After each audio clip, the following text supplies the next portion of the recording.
Greetings, everyone, and welcome back to They Said What? My name is Mr. Rod, and this is the podcast where we take the loudest ideas floating around in sports, culture, business, entertainment, and everyday conversations, and we slow them way down just long enough to ask a basic question. Does that even make sense?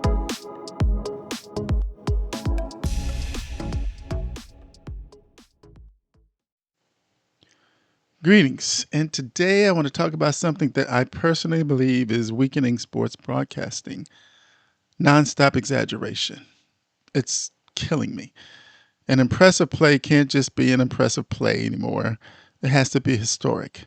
A promising rookie can't simply be talented. He or she has to be a generational talent. A strong performance becomes one of the greatest of all time before anyone has had an opportunity to take a breath. And when someone makes a difficult shot, catch, throw, or defensive play, someone inevitably will say, "No one else in the world could have done that." Really? Nobody? Now, there's a difference between enthusiasm and, of course, exaggeration, but there's also a difference between informed analysis and inventing a storyline just to keep viewers emotionally hooked. The play by play announcer should just tell us what happened.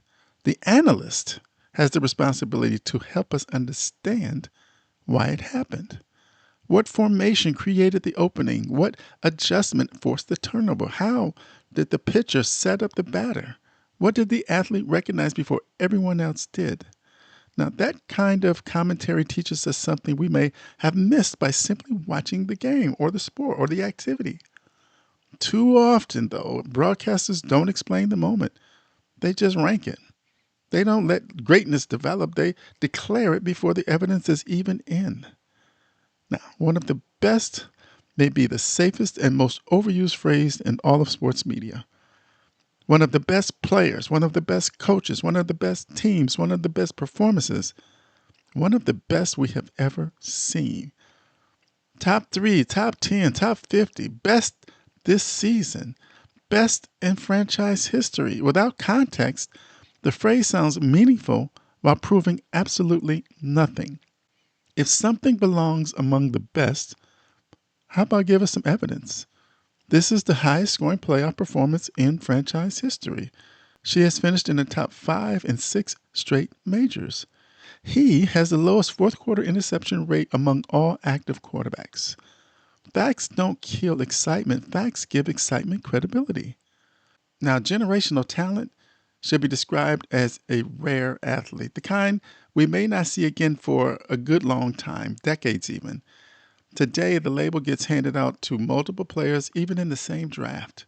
If 3 or 4 generational talents show up every single season, the word no longer means generational. It just means highly rated. A young athlete can be exceptional without necessarily being historic. A rookie can have a tremendous potential without being compared to some Hall of Famer. A player can dominate one game without being declared the future of the sport. True greatness takes talent, production, consistency, adaptability, durability, leadership, pressure, and most importantly, time. Potential tells us what an athlete might become. A resume tells us what that athlete actually became. Broadcasters should stop confusing the two.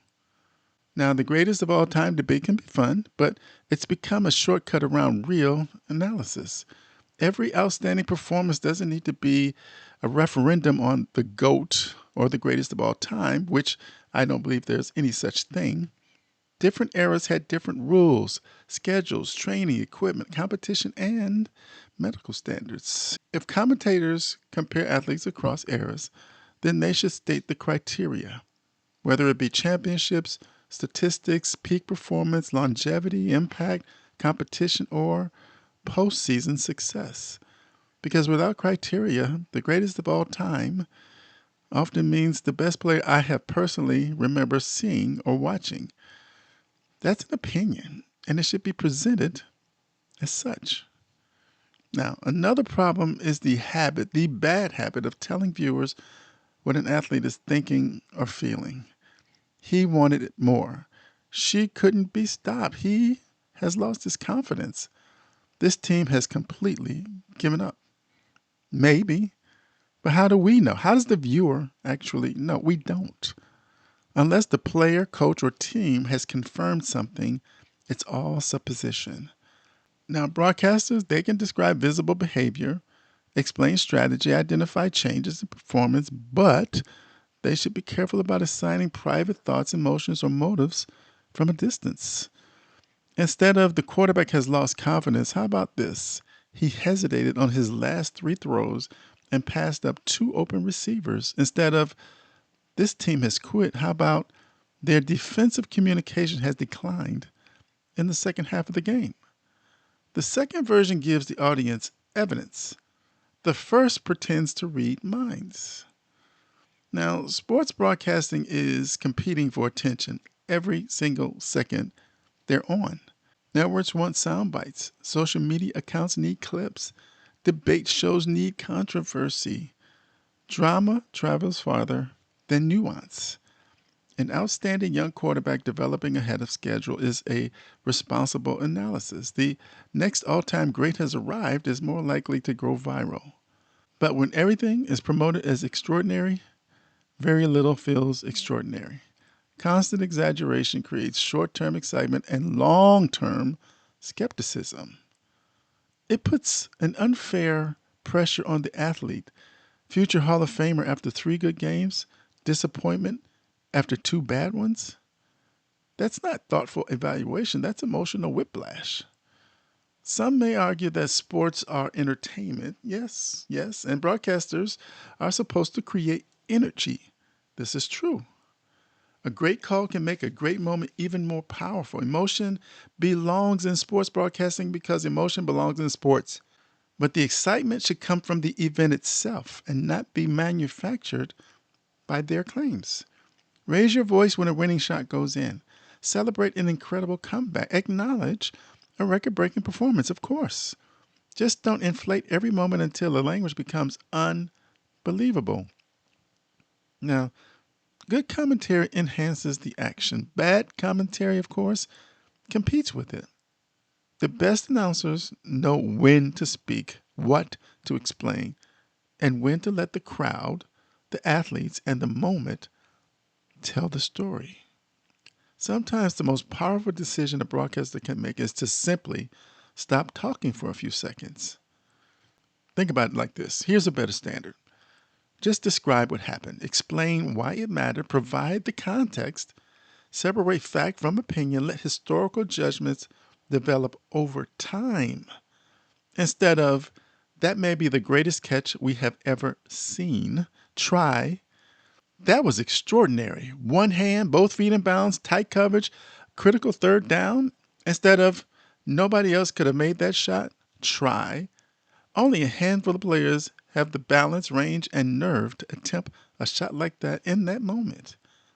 Instead of, we're watching the future Hall of Famer try, if he or she sustains this level, they'll enter the Hall of Fame conversation. Every remarkable moment does not need to become history before the replay is even finished. Let the play breathe. Let the season develop. Let the athlete build a body of work. Let the audience decide what the moment actually means. Sports don't need artificial drama. The uncertainty of competition already provides it. We don't need to know who will win, who will fail under pressure, who will become a star, or when the champion will begin to decline. That uncertainty is what makes sports compelling. Now, the broadcaster's job is to help us see the game more clearly, not tell us what conclusion we must reach. And let me share some final thoughts with you. Now, this is not a demand, of course, for emotionless broadcasting. Bring the excitement, celebrate the performance, recognize excellence, but please stop treating every impressive athlete as generational, every close game as an instant classic, and every outstanding play as something nobody else in history could have done. Great sports commentary should be passionate, informed, specific, and honest. Tell us what happened. Explain how it happened. Put it in the proper context, then allow history, not hype, to decide whether we truly have witnessed greatness. Because when broadcasters exaggerate absolutely everything, eventually we stop believing anything they have to say. And that makes me ask, are they reporting the game or manufacturing a legend? Thanks for listening, and we'll see you next time.